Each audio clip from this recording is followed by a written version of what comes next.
Já gravando.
Muito bem, bom dia a todos. Nós vamos iniciar a sessão de julgamento da primeira Câmara Julgadora do Tribunal de Impostos e Taxas, do dia 27 de setembro de 2022.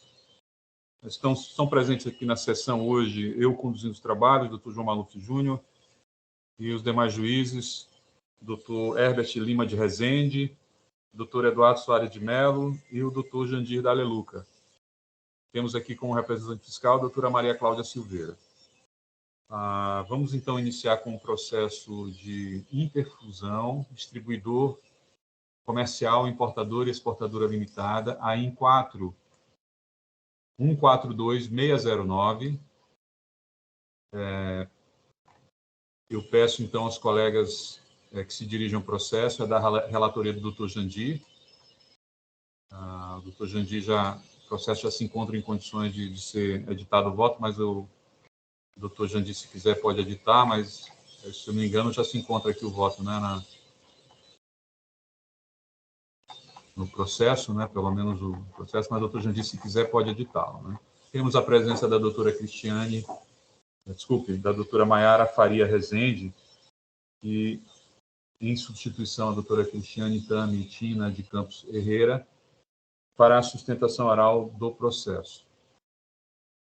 Então, eu vou passar a palavra ao relator, doutor Jandir, assim que puder, quiser começar a leitura do relatório, e gostaria de pedir que o doutor passasse, então, em seguida a palavra para a nobre patrona, doutora Maiara.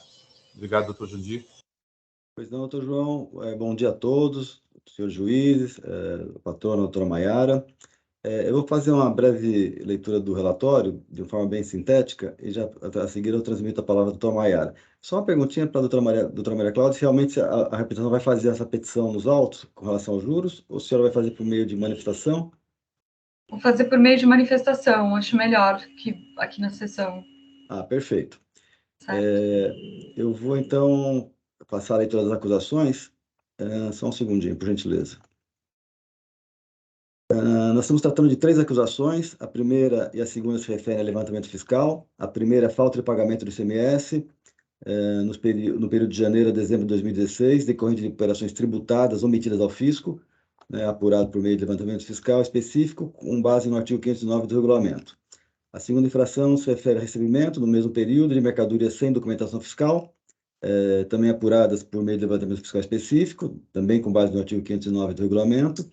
E a terceira acusação é de falta de escrituração nos períodos de julho, agosto e dezembro de 2016, nas datas e valores especificados no demonstrativo, referente a operações de entrada de mercadorias do estabelecimento, sendo que já se encontravam escrituradas as operações do período. Esse caso, houve provimento parcial da impugnação pela adesão recorrida, né? Ela acusou uma impropriedade no cálculo do imposto, mas foi um pequeno erro na concepção da base de cálculo, uma vez que foi adotado o valor do imposto, o valor de 106 mil ao invés de 371, aliás, ao contrário, o valor de 371 ao invés de 106 mil, usando o valor da operação ao invés do imposto para o cálculo da multa. Então, a adesão recolhida corrigiu esse item, com o qual, inclusive, a representação fiscal concorda,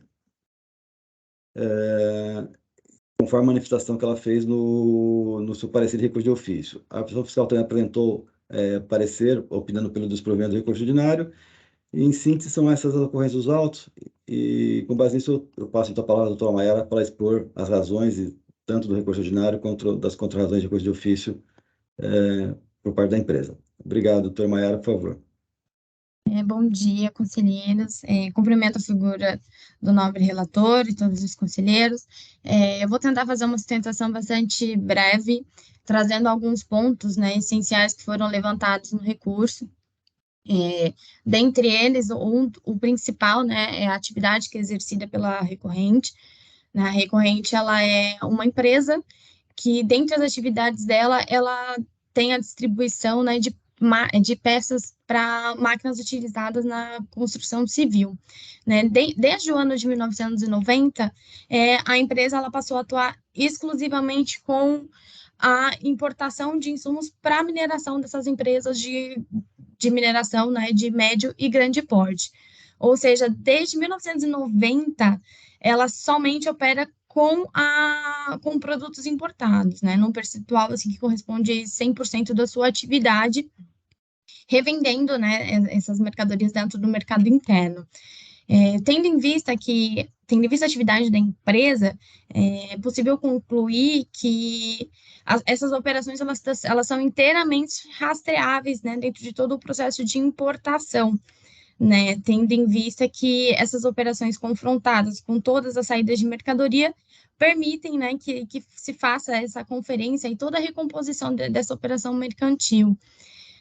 Por isso, no recurso foi trazido pela recorrente que jamais, né, seria possível, né, que a empresa ela operasse, como se afirmou, né, o agente fiscal, através de uma falta de pagamento de imposto, principalmente na operação de saída, em decorrência, né, dessa suposta emissão de nota fiscal, né, um dos pontos chaves que foi trazido no recurso. Uma outra questão que também foi levantada no recurso é que essa afirmativa, né, que foi trazida pela recorrente, ela se escora exclusivamente em todas as informações que foram trazidas aos autos, né, pelo livro de registro de inventário que foi apresentado e da EFD, né, em todo o curso da fiscalização, onde foi noticiado que sim, né, ela foi entregue com erros, né, que demandavam a retificação, tanto que foi um dos pedidos da recorrente que fosse possibilitada a possível correção. E no mérito, no mérito não, perdão, conselheiros, ainda para comprovar, né, todas essas alegações, a empresa ela ainda trouxe, né, um laudo técnico, um parecer, onde reforça toda essa verdade material de que não haveria inocorrências, né. No mérito, foi levantada a questão, né, de que o levantamento fiscal feito com base no artigo 505 do RCMS, ele não seria aplicável ao caso, principalmente pelo fato de que essa situação ela só é aplicável, né, nos casos em que há embaraço da fiscalização ou que existe uma recusa de fornecimento de informações, o que não aconteceu nesse caso, tendo em vista que foi noticiado, né, pela empresa, inclusive constatando-se da EFD que existiam erros, né, nas quantificações de estoque, e que, inclusive, né, não houve nenhum apontamento pela própria fiscalização sobre a existência de recursos que não foram contabilizados ou transacionados. E, inclusive, a própria fiscalização, ela reforça que existe, na verdade, um erro no preenchimento das obrigações acessórias. Então, foi levantado que não seria aplicável, né, essa metodologia do levantamento pelo artigo 505. Também se levantou a improcedência do auto de infração com relação à multa e também com relação aos itens 1 e 2, né, por conta, reforçando-se ainda o artigo 509, quando por força do erro, tendo em vista que o erro no preenchimento da obrigação acessória, por si só, ele não invalidaria toda a operação e tudo o que é realizado pela empresa, e com base nisso, como levantado em sede preliminar, né, para demonstrar essas informações, a recorrente ela apresentou, né, todo o controle da movimentação de estoque e a carta técnica que foi emitida pela Fox Consultoria, que é uma empresa especializada né, para avaliação técnica, visando apontar todos esses equívocos que poderiam ter sido cometidos e que já acabaram de gerar essas inconsistências que foram levantadas pela fiscalização. Foi levado também a conhecimento no recurso um julgamento, um parecer do CARF, né, onde foi levantada a possibilidade de validação, né, do laudo técnico pelo contribuinte, para que possa ser feita toda a revisão do levantamento elaborado, e nesse julgamento foi feita a baixa dos autos para essa valoração, principalmente para a valoração da verdade material e toda a comprovação técnica. Então, um dos pedidos da recorrente foi que fosse baixados autos em diligência para que sejam valorados e também seja verificado esse laudo, tendo em vista que na primeira instância isso não foi observado. De um outro ponto de vista, levantou-se também que inexistiria, né, uma responsabilidade solidária pelo simples fato de que todo o ICMS devido na operação feita pela recorrente, ele é de importação, né, então não haveria essa hipótese de solidariedade. Levantou-se também a questão da desproporcionalidade da multa, tendo em vista que a inobservância da obrigatoriedade da escrituração foi feita com relação somente a 5 notas dentre 276 notas, né? E ainda reforçado que isso teria sido somente por um erro, né? Como já bem reforçado. E ainda, por fim, né? Que poderia ter ocorrido nos autos a decadência dos lançamentos, né, tendo em vista que o ICMS ele é um tributo sujeito a lançamento por homologação e que deve ser aplicado, né, o parágrafo 4º do 150 do CTN. E por conta disso, conselheiros, que nós pedimos, né, o acolhimento e o provimento do recurso para que seja feita a reforma da decisão da Delegacia de Julgamento de Campinas, né, anulando-se o julgamento anterior em razão da nulidade formal da decisão da primeira instância, a fim de toda a comprovação técnica que foi apresentada pela recorrente e que em si ela não foi totalmente apreciada na primeira instância, valorando-se, né, a verdade material. Em caso de não acolhimento desse pedido, né, o que a gente admite por argumento, que seja acolhido e provido o recurso, né, à luz de toda a prova técnica, né, principalmente que seja cancelada a integralidade do auto de infração com relação aos itens 1 a 3, e subsidiariamente, assim, quando menos, excelência, em caso de realmente o desprovimento de todas as alegações, né, que seja acolhida, né, a extinção dos débitos pela decadência.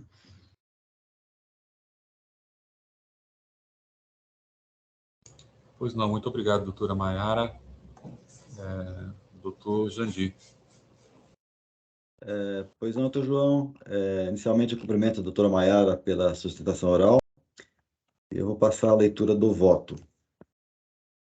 Inicialmente, eu começo pela alegação de preliminar da nulidade da decisão recorrida, e nesse ponto a recorrente ela sustenta que a decisão recorrida padeceria de nulidade formal, uma vez que teria deixado de apreciar a prova regularmente produzida, né, consistente em trabalho técnico elaborado por empresa de auditoria, que comprovaria a inexistência de diferenças na movimentação de estoques, né? Isso porque, ainda que tenha sido determinada a relação de diligência para que a fiscalização se manifestasse sobre aquele documento, a mesma não foi adequadamente cumprida diante da manifestação genérica de rejeição de todos os pontos, né? E aqui eu estou entendendo que essa questão ela acaba se confundindo com o mérito, e eu vou analisar juntamente com ele mais adiante.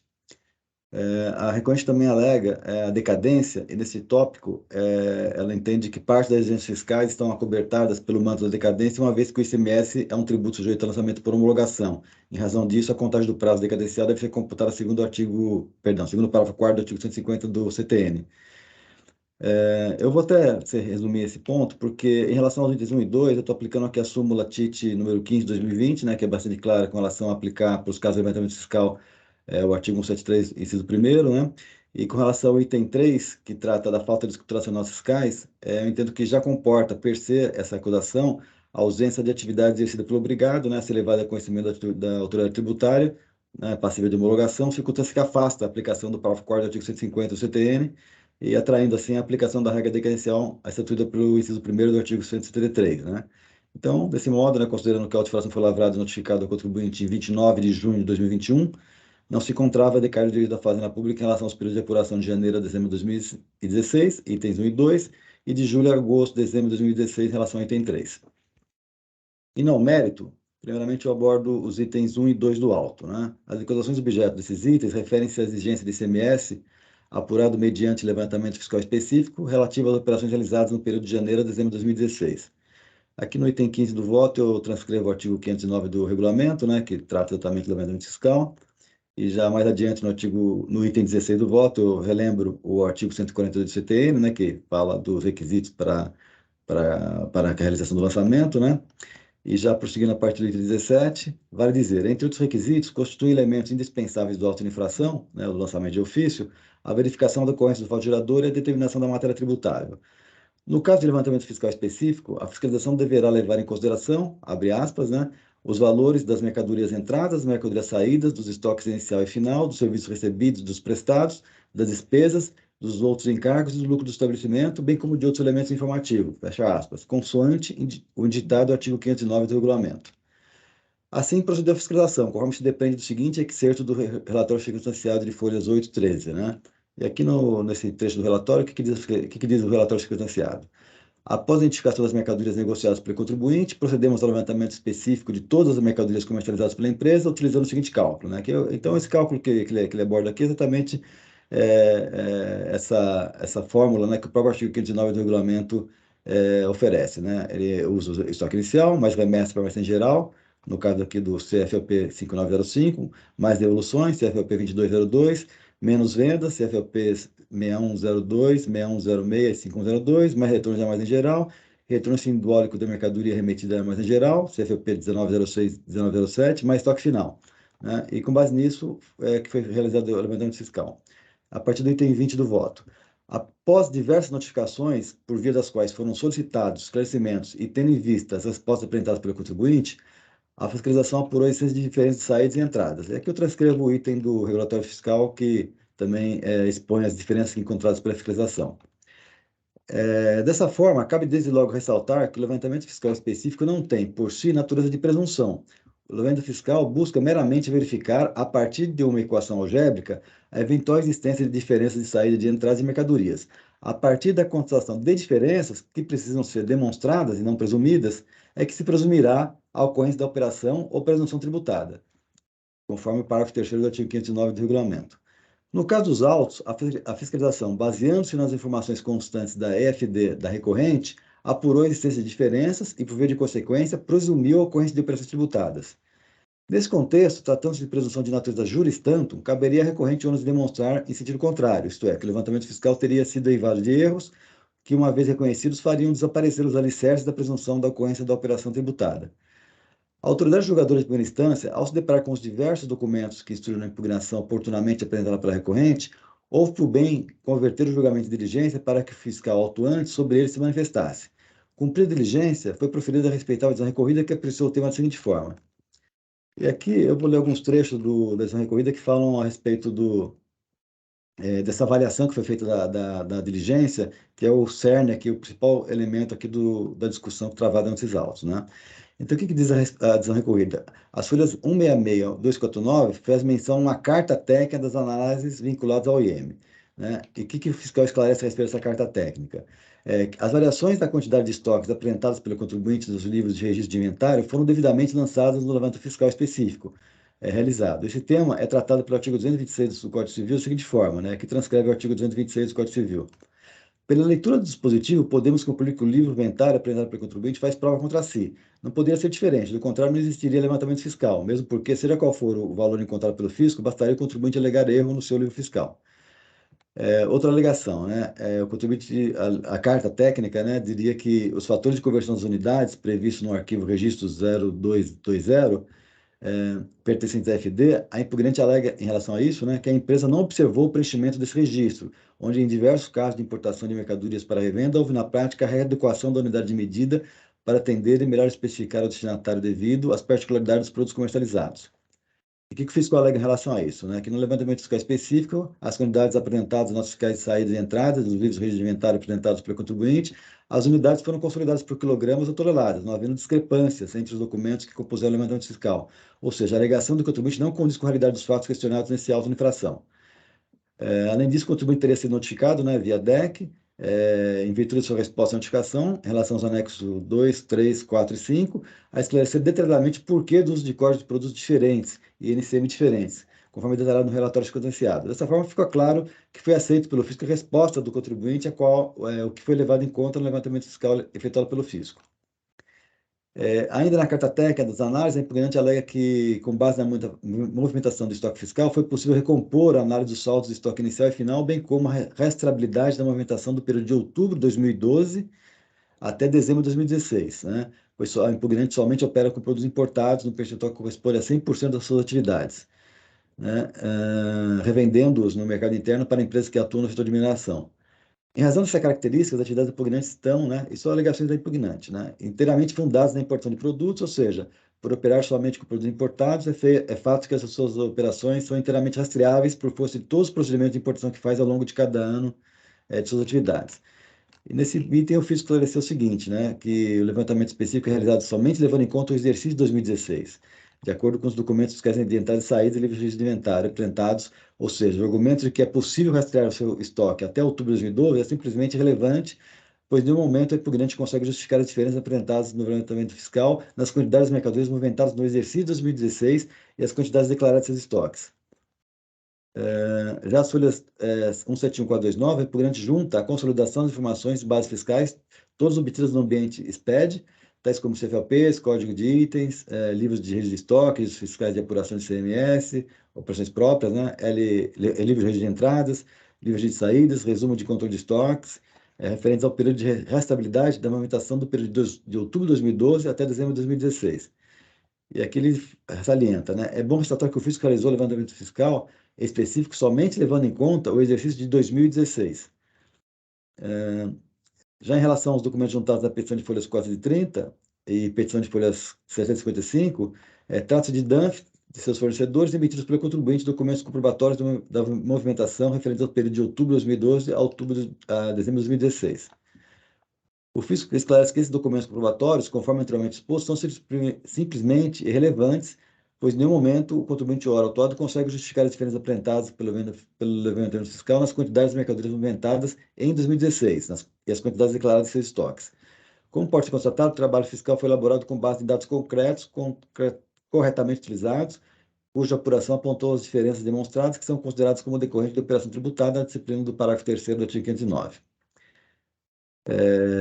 Bom, de importante era isso, vamos prosseguir no voto a partir de 25. Bem-se vê, pois, que a respeitável decisão singular, a partir de subsídios trazidos pela fiscalização em resposta à diligência proposta, apreciou detalhadamente as provas produzidas pela recorrente, especialmente a denominada carta técnica de folhas 166 não consubstanciando qualquer nulidade. Em breve resumo, no que toca aos itens 1 e 2 do auto de infração, a referida carta técnica apontou as seguintes irregularidades na FD da recorrente, que contaminariam o levantamento fiscal. Então, essa carta técnica, que seria uma espécie de laudo, né, ela aponta, em primeiro lugar, que os fatores de conversão das unidades, né, que é esse registro 0220, a empresa não teria observado o preenchimento desse registro, onde, em diversos casos de importação de mercadorias para revenda, houve a prática de readequação da unidade de medida para atender melhor a especificar o destinatário devido às particularidades dos produtos comercializados, mas não refletidos da melhor forma nos documentos fiscais das demais obrigações acessórias.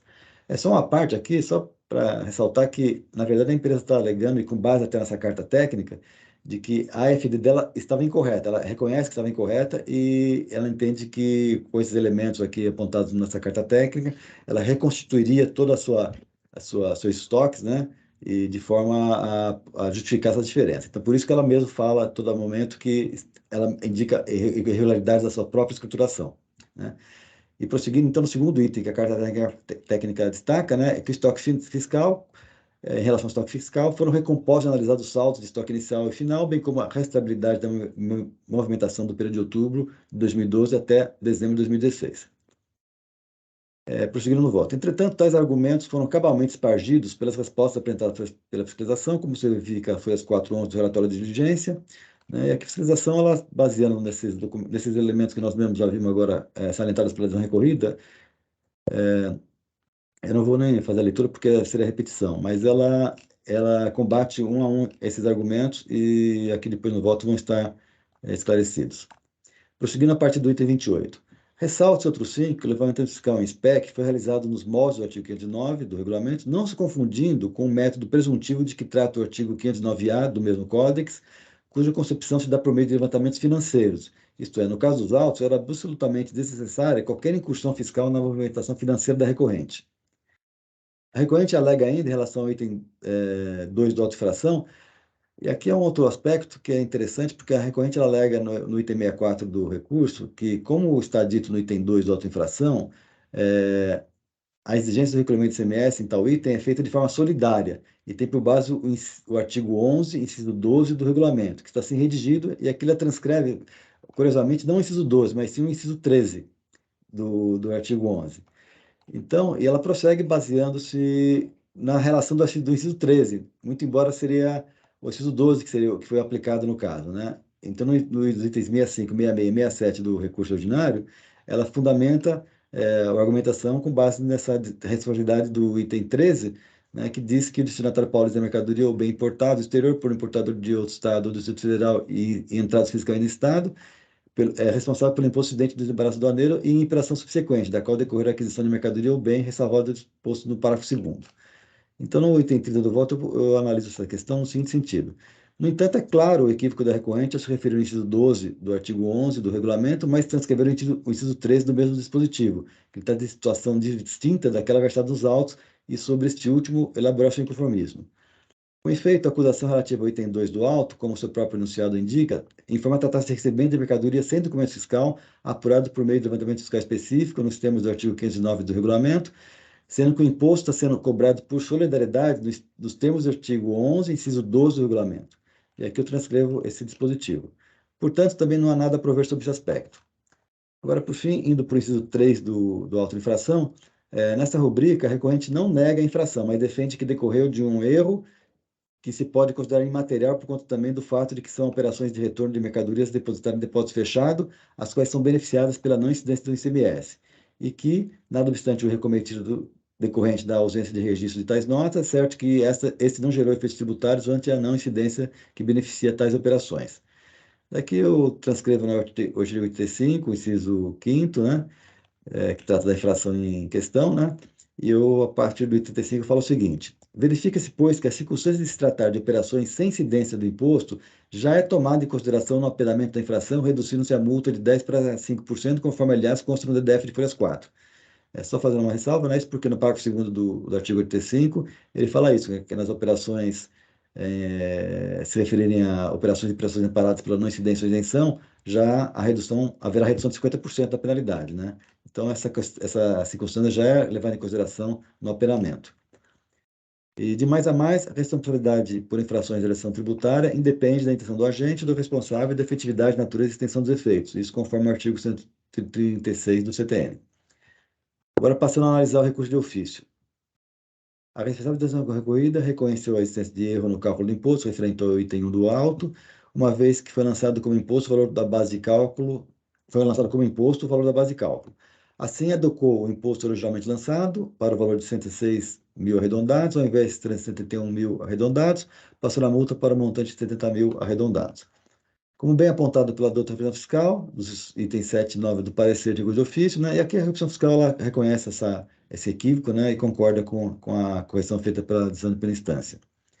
E aqui eu menciono o artigo 3 da Lei 13457 de 2009, que autoriza que a correção de erro e fato, como é o caso, seja recorrido, né, para os órgãos de julgamento.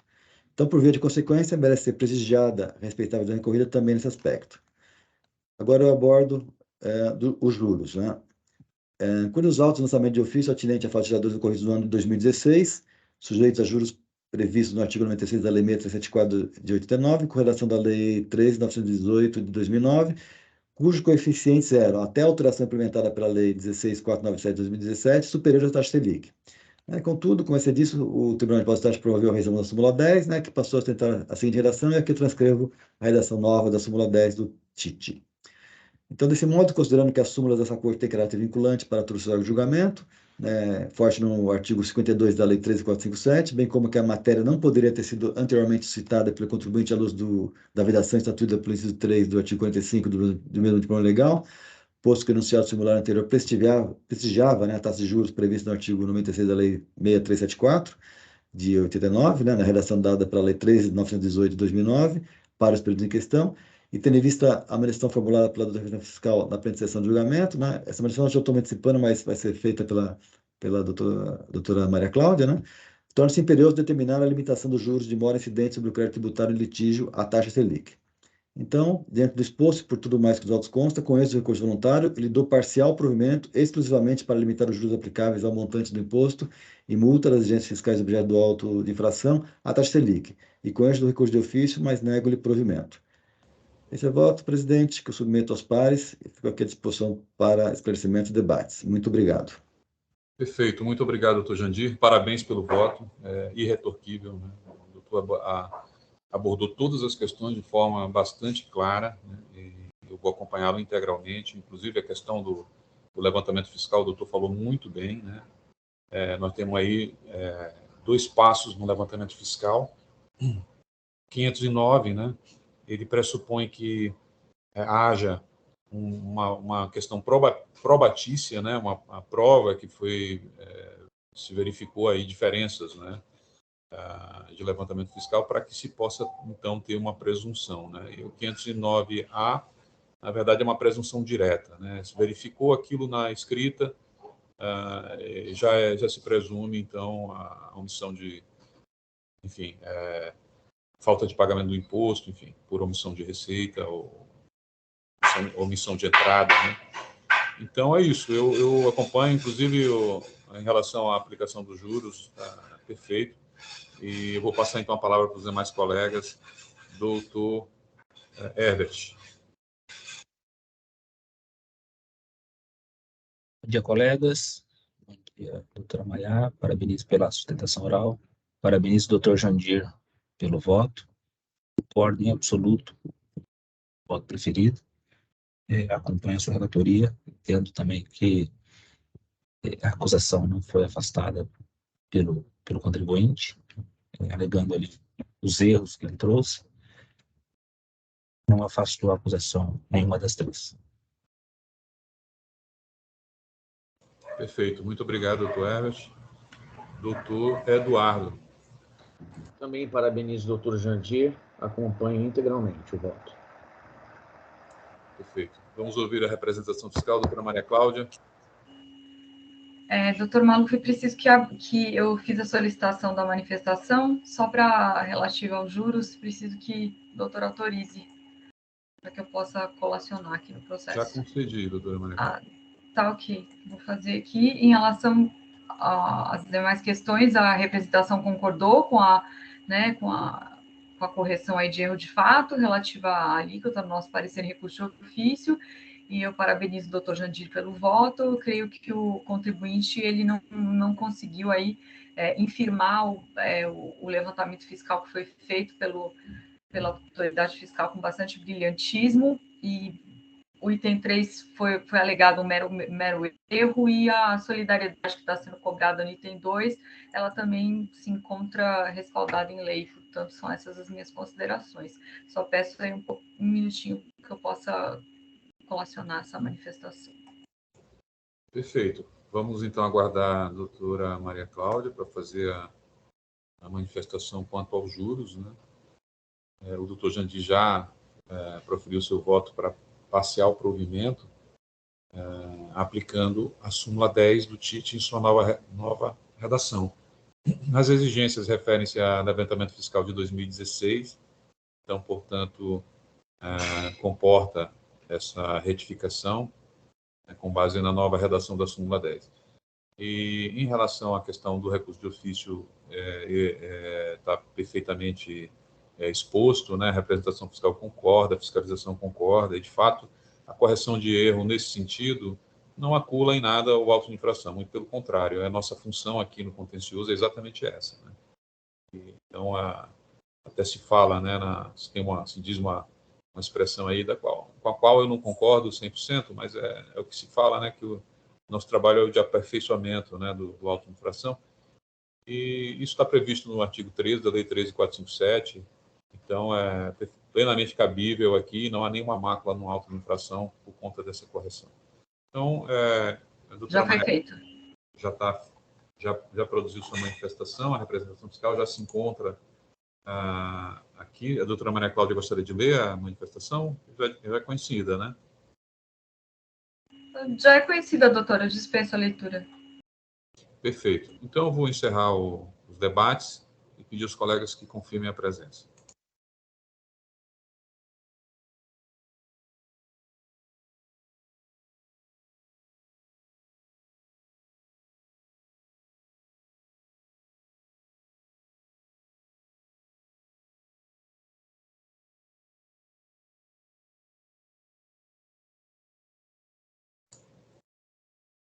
Presença confirmada, vamos iniciar a votação.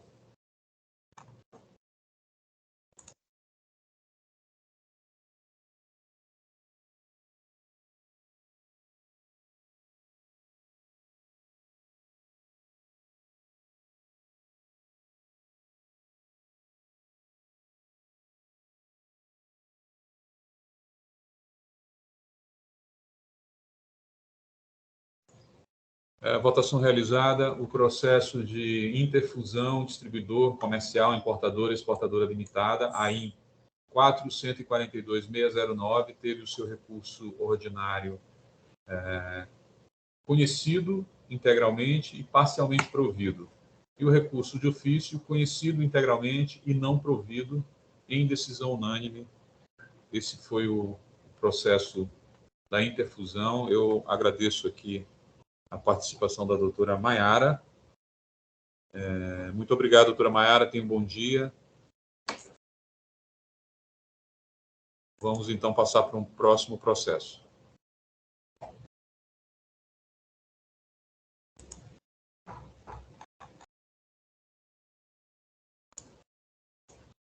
O próximo processo é aquele processo da... Só o EPAT me acompanhar.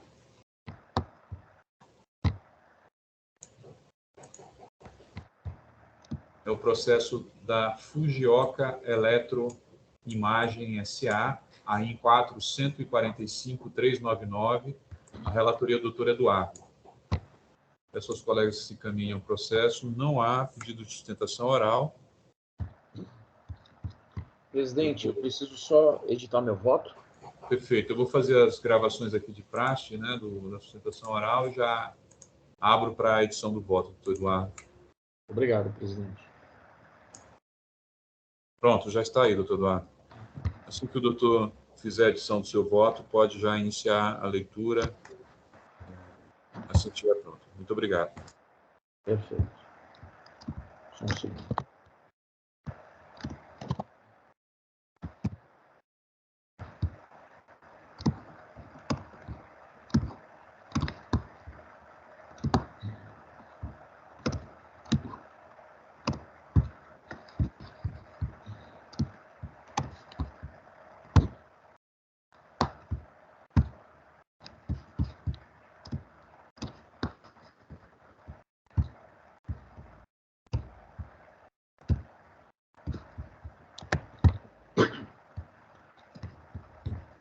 Bem, eu editei meu voto. Acredito que seja relativamente simples. Então, eu vou proceder à leitura.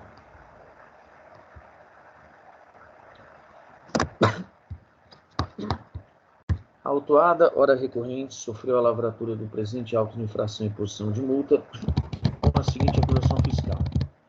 Pelo acreditamento devido do ICMS, em decorrência da escrituração de conhecimentos de transporte eletrônicos, CTS, neles referenciados que não correspondem ao serviço tomado. O contribuinte autuado escriturou e descreditou indevidamente do ICMS, destacado na CTS, cujo tomador de serviço de transporte foi outro contribuinte, na maioria dos casos, filiais da própria empresa.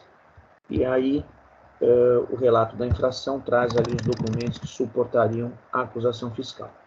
A acusação fiscal, aí eu dizendo, diz respeito, portanto, ao creditamento indevido de ICMS, destacado em conhecimentos de transportes eletrônicos, por não corresponderem ao serviço tomado, uma vez que a prestação de serviço de transporte foi destinada a estabelecimentos filiais da recorrente localizados em outras unidades da federação.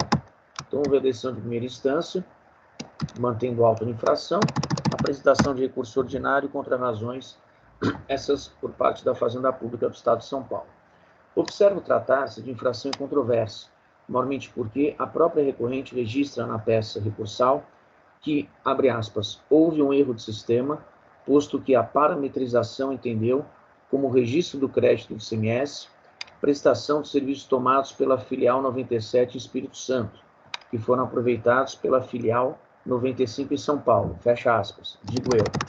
A confissão da recorrente dispensa discussão a respeito da ocorrência da infração, acusação fiscal, portanto, inconteste, aplicando-se ao caso vertente a norma contida no artigo 20, incisos 1º e 2º da Lei Estadual 13.457/2009, segundo a qual, abre aspas, não dependem de prova os fatos, inciso 1º, afirmados por uma parte, confessados pela parte contrária, e inciso 2º, admitidos no processo como incontroversos, fecha aspas. Ademais, como bem observado pela recorrida, não há como conferir prestígio à afirmação de que houvera mero erro no sistema de dados da recorrente, visto que a mesma, aí abre aspas, é exclusivamente responsável pelo lançamento do imposto em seus documentos e livros, artigo 58 do RICMES, é responsável pela elaboração e entrega das guias, artigo 253 do mesmo diploma normativo, e é responsável pela elaboração e entrega dos livros fiscais da escrituração fiscal digital, artigos 213 e 250A, também do RICMES, fecha aspas. Consta do recurso ordinário a assertiva de que, notificada de anterior auto de infração e imposição de multa lavrado contra a recorrente, AIN 4141143-3, a mesma teria reconhecido os equívocos cometidos e se prontificado a corrigi-los imediatamente, antes da lavratura do presente auto, sendo objeto de requerimento espontâneo anterior a esta autuação fiscal. Não comungo data vênia da assertiva da espontaneidade da recorrente, uma vez que à época já se encontrava em andamento o trabalho fiscal que resultou na lavratura deste auto de infração. Acrescento que, mesmo com o passar do tempo, a recorrente não regularizou sua situação fiscal, mantendo os créditos indevidos em sua conta fiscal. A recorrente afirma a existência de saldo credor do imposto estadual pelo estabelecimento autuado, circunstância que seria suficiente para demonstrar a inexistência de prejuízo ao fisco em decorrência da aludida escrituração e, como se não bastasse, a sua boa-fé. E, não obstante a alegação da recorrente, é-se disso, no caso vertente, a inexistência de comando normativo na legislação que trate da possibilidade do fisco estadual autorizar a realização de recomposição da escrita fiscal do contribuinte. Ocorre que a infração praticada pela recorrente consiste no creditamento indevido de ICMS e, de acordo com a legislação que rege a matéria, implica na exigência do mesmo ICMS mediante lançamento de ofício, lavratura de AIN. Observe-se que o AIN não é o momento para a compensação de saldo credor com valores oriundos de infrações cometidas pelo contribuinte do ICMS, não repercutindo na cobrança do imposto estadual e da penalidade aplicada. Oportuno registro da recorrida de que, abre aspas, o valor do crédito indevido deve, para não haver prejuízos tributários ao erário, ser reclamado por meio de AIN, ainda que o mesmo não tenha servido para abatimento de débitos. Isto porque, uma vez lançado na escrita fiscal do contribuinte, falece ao fisco qualquer medida para cancelar e estornar esse valor creditado. Fecha aspas. E de que, abre aspas, ao fisco não compete se intrometer na escrita fiscal ou contábil do contribuinte, vez que o lançamento do imposto nos documentos e livros fiscais é atividade de exclusiva responsabilidade do contribuinte, conforme estabelece o artigo 58 do RICMES. O meio de que o fisco dispõe para cobrar o imposto devido é a lavratura do auto, nos termos do 534 do RICMES, fecha aspas.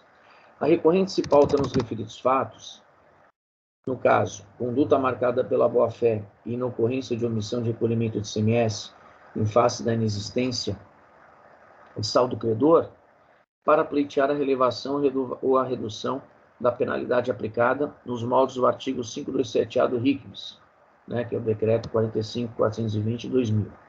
Não merece guarida a pretensão da recorrente consubstanciada na relevação ou na redução da multa a ela imputada, normalmente porque requisito para aplicação do 527A, dispositivo legal que faculta o julgador deste egrégio tribunal a relevação ou a suavização da penalidade originalmente considerada pelo trabalho fiscal, entre outros, que a infração não implica em falta de pagamento do imposto estadual. Em conteste, o prejuízo praticado ao erário bandeirante, em virtude da apropriação indevida de créditos de CMS levada a cabo pela recorrente. Isso porque os mesmos créditos de CMS constituem moeda escritural, porquanto utilizados no regime de abatimento com os débitos do imposto estadual lançados ao final do período, em consonância com o princípio da não cumulatividade tributária. Nesse sentido, sem razão é recorrente. Pondero que a decisão trazida ao auto, lavrado pela recorrente, proferida por este egrégio tribunal no processo DRT 45056/70, de 13 de dezembro de 73, não guarda semelhança com o caso Infoque, notadamente porque diz respeito à relevação de penalidade oriunda do descumprimento de obrigação tributária de índole acessória que não culminou em falta de pagamento de ICMS, no caso, extravio, perda ou inutilização de documento fiscal. O caso concreto, contudo, debruça sobre situação fático-jurídica distinta, qual seja, acreditamento indevido de ICMS, ou, se preferir, moeda escritural de pagamento de imposto estadual. Da mesma forma, o processo da RT 4082/88 versa acerca da falta de emissão de documentação fiscal na saída de bem do ativo fixo, enquanto o processo da RT 82109/80 depara sobre a falta de emissão de nota fiscal na venda de mercadoria, saída de café beneficiado de armazém geral. As situações contidas nos referidos AINs não dizem respeito ao acreditamento indevido de ICMS e que culmina em falta de pagamento do imposto estadual. A recorrente pleiteia o reconhecimento da inconstitucionalidade da penalidade aplicada, na hipótese consubstanciada em mais de 400% do valor incorretamente escriturado como crédito, com a afirmação de inobservância por parte do fisco estadual, a regra incerta no artigo 150, inciso 4 da Constituição Federal de 88, e que veda às pessoas políticas, União, Estados, Distrito Federal e municípios, a utilização do tributo com efeito de confisco. Externa a extensão da vedação do confisco às multas tributárias, penalidades excessivas, conforme julgados do STF. Observo que a multa considerada pelo trabalho fiscal está em conformidade com a legislação vigente, além do fato de que, em conformidade com o disposto no artigo 28 da Lei 13.457, aqui eu errei o ano, mas tudo bem, 2009, no julgamento é vedado aos julgadores deste egrégio tribunal afastar a aplicação de leis sob alegação de inconstitucionalidade, afora das hipóteses elencadas nos seus incisos. Por essas razões, não há como acolher a pretensão da recorrente quanto à feição confiscatória da penalidade considerada pelo agente fiscal de rendas competente. Em face do exposto, conheço o recurso ordinário e nego-lhe provimento, mantendo o auto lavrado. Eu queria fazer só uma simples observação. Para mim, é claro que há um efeito confiscatório nessa penalidade, né? Mas eu fico adstrito aqui, eu me limito na minha convicção, aqui na minha atuação, ao artigo 28 da Lei 13.457 de 2009, né? Porque ele é bem claro, né, a recorrente, quando ela alega a inconstitucionalidade, né, dessa multa exorbitante. Então, é assim como eu voto, presidente. Muito obrigado, doutor Eduardo. Parabéns pelo voto. Basicamente, a alegação do contribuinte é que ele tinha saldo credor, né? E essa prática de se creditar do imposto, do serviço que ele não tomou, realmente não há o que dizer, né? Então, se foi tomado por outras filiais ou por outros contribuintes, esse presente estabelecimento não tinha como ter tomado esse imposto na sua escrita fiscal como crédito, né? Então, a questão do saldo credor já é uma batida, né, pacificada e conhecida nesse tribunal. Então, realmente, não há muito o que se fazer, né? Eu vou, então, parabenizar o doutor Eduardo e acompanhá-lo integralmente. Doutor Herbert. Eu também parabenizo o doutor Eduardo, acompanho integralmente. Como o doutor João falou ali, é uma questão que ele procura se basear nos créditos havidos e pede por uma compensação entre os créditos e o lançamento. E aí lembro o artigo 93 da 3457, inciso 1, que diz que não se compreendem nas competências do TIT as questões relativas à compensação. Então, ainda que se almejasse efetuar esse creditamento, por vedação expressa da lei processual, não seria possível. Mais uma vez, parabenizo e acompanho o voto do relator. Perfeito, doutor Herbert. Muito bem lembrado o artigo 93. Inclusive, o artigo 93 é uma causa de muita confusão, né, no tribunal. Eu quero só lembrar que a Câmara Superior, diversas vezes ainda, né, esse artigo ele era menor na época da Lei 10.941, mas ele foi ampliado, um pouco ampliado, mas já havia uma interpretação desse dispositivo, que esse dispositivo não retira da competência do tribunal os assuntos referentes à compensação e tudo mais. Ele serve para impedir que o contribuinte faça em sua escrita fiscal exatamente o que o doutor Herbert falou, né? Uma compensação direta, né? E queira no auto de infração pretender uma compensação direta desse tipo de... Então, esse caso é exatamente como o doutor Herbert falou, muito bem lembrado. É o caso em que o artigo 93 se aplica diretamente. É um exemplo do caso, quer dizer, a pretensão do contribuinte querer, ao longo do processo administrativo, fazer uma compensação na escrita fiscal dele. Então, é bem lembrado, né? O artigo 93 serve exatamente para isso, né? Ele não serve, por exemplo, quando o contribuinte é autuado exatamente por ter feito a compensação. Nesse caso, como há uma auto-infração, o tribunal ele não pode, e aí eu já estou adiantando, porque esse é um tema já muito, muito já debatido na Câmara Superior, né? Então, se fala claramente, não, uma vez que é lavrado auto-infração, né, qualquer matéria, as câmaras do TIT não podem deixar de julgar, né? Porque se o contribuinte tivesse sido autuado porque se compensou, era uma coisa, né? Então, teríamos que julgar. Mas, nesse caso, ele pretende, né, essa compensação não veio em auto-infração. Ele pretende essa compensação por conta de saldo credor ao longo do processo administrativo.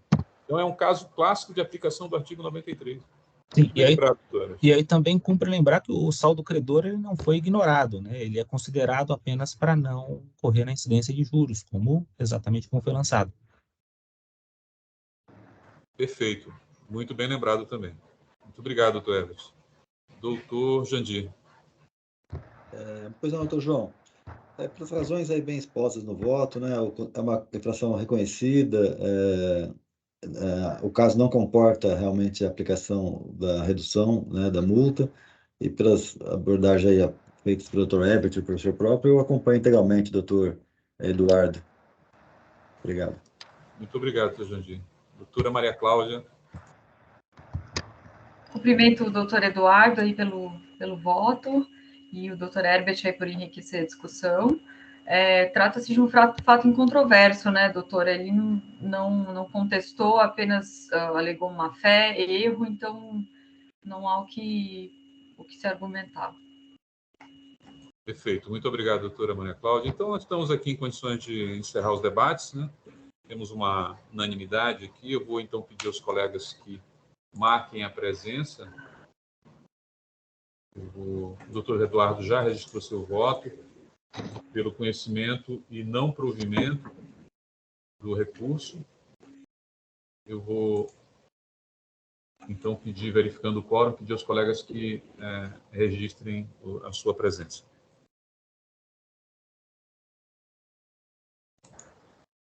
Vamos iniciar a votação.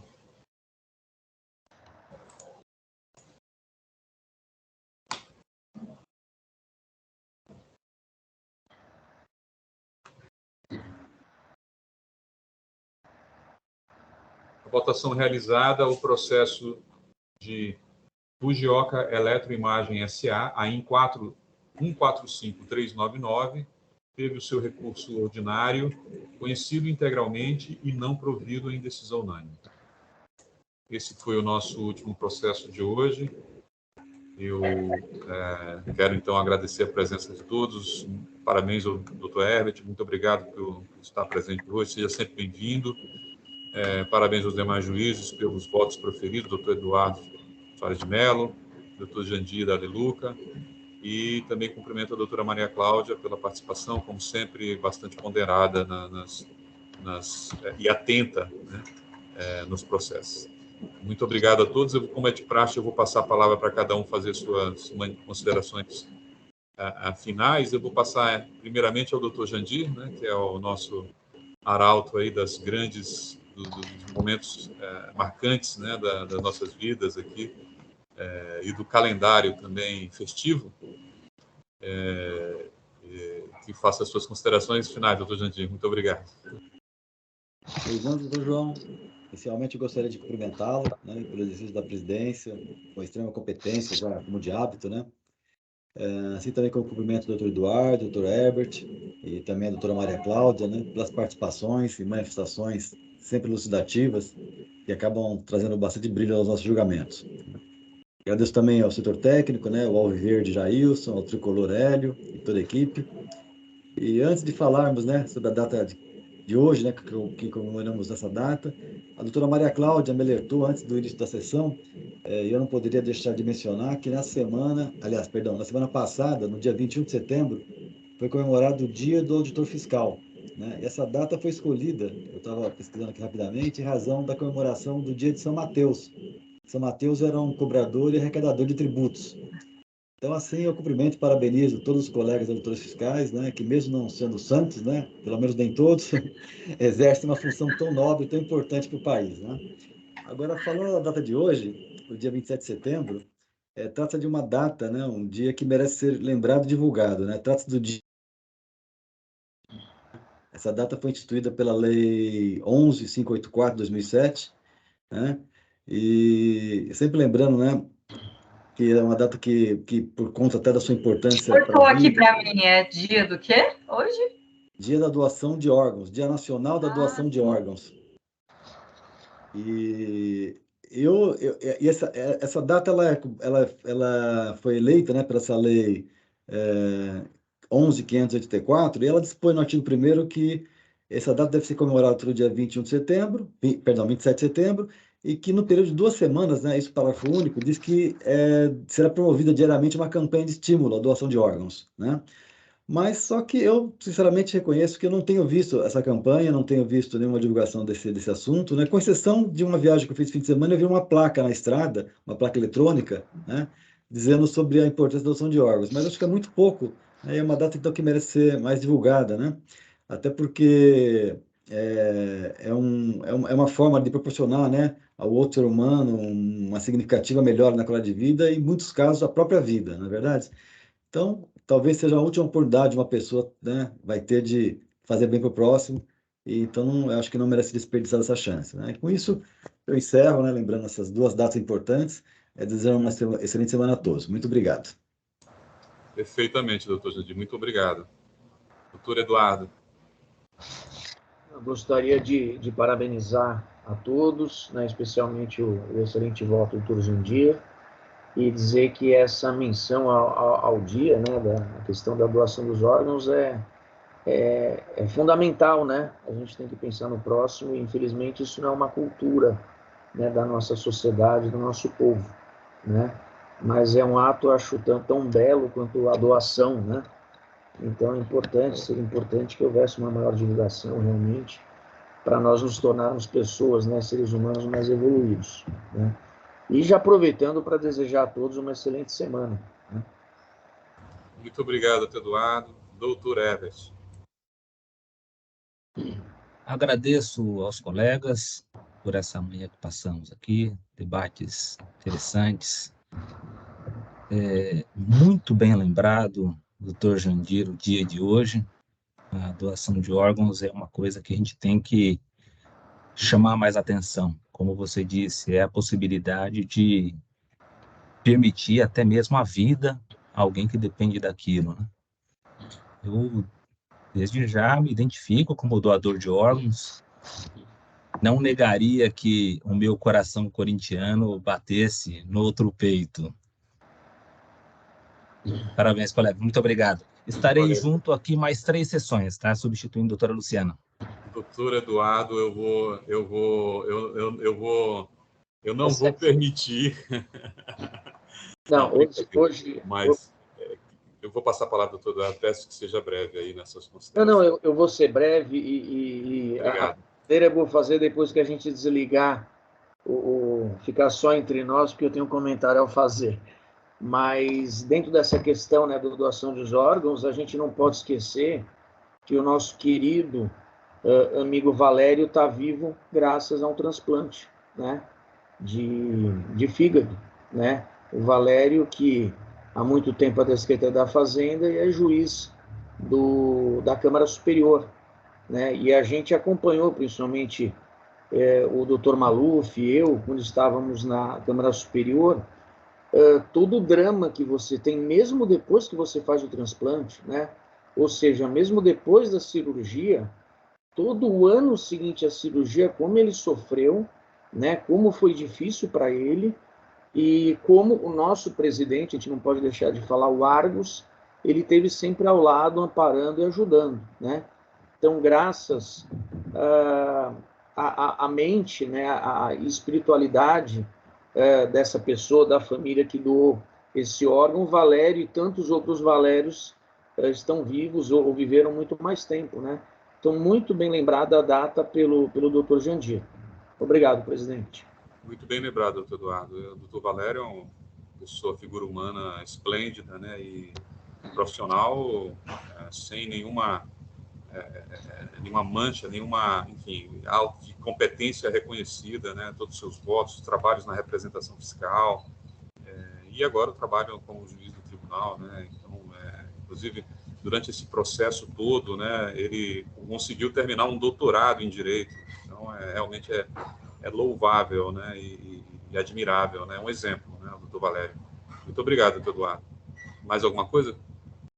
Não, eu só ia comentar isso, ele ainda teve 10, nota 10 e com a saúde super debilitada, né? Então, mais um mérito, mais um exemplo que ele deixa.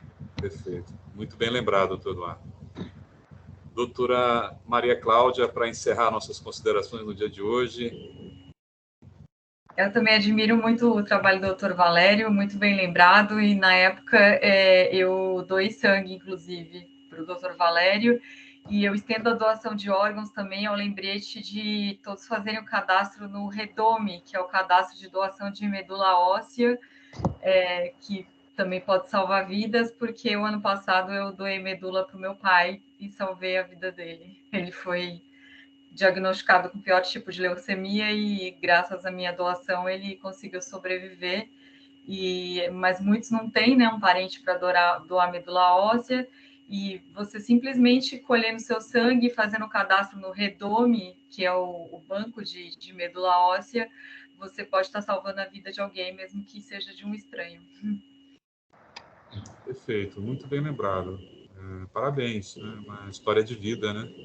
É isso, né? Família é tudo, né? A gente faz tudo pela nossa família. O que importa é que todos estejam com saúde. E muito bem lembrado. Terminamos hoje, então, essa sessão com essa lembrança, né? Primeiro da menção à data, né? Que nos toca aqui como auditores fiscais, né? E também como juízes aqui, participantes dessa estrutura da Secretaria da Fazenda, né? Todos nós. E também a questão que é bastante relevante aí, né? Da data da doação de órgãos no dia de hoje, né? Que nós possamos aí lembrar várias pessoas aqui. Eu tenho certeza que o coração do Dr. Herbert tem cura, porque eu doei a medula para o meu pai e ele mesmo assim não virou São Paulino, infelizmente. Mas eu acredito que o coração de Dr. Herbert tem cura. Inclusive, se a gente poderia transplantar alguma coisa, né, para que o fizesse curar desse mal tão grande que é o corintianismo, não é mesmo? então... E é uma grande dificuldade de tratar de assuntos como esse, bastante sérios, de uma forma bem humorada, né? Ainda mais tendo passado por uma situação como a sua, né? Meus parabéns. Obrigado, doutora Maria Cláudia. Então, vou agradecer a todos, doutor Herbert, pela presença, doutor Eduardo, doutor Jandir, doutora Maria Cláudia, o doutor Jailson, que nos apoiou hoje. Vou, então, pedir aos colegas então, para que a gente possa encerrar agora a sessão no dia de hoje, né? Essa foi a sessão do dia 27 de setembro de 2022, na data da doação de órgãos, né? Da primeira Câmara, né? Do Tribunal de Impostos e Taxas. Eu vou, então, pedir ao Dr. Jailson que possa encerrar a sessão, agradecendo a todos e desejando uma boa semana. Obrigado. Tá, gente. Boa semana. Boa semana.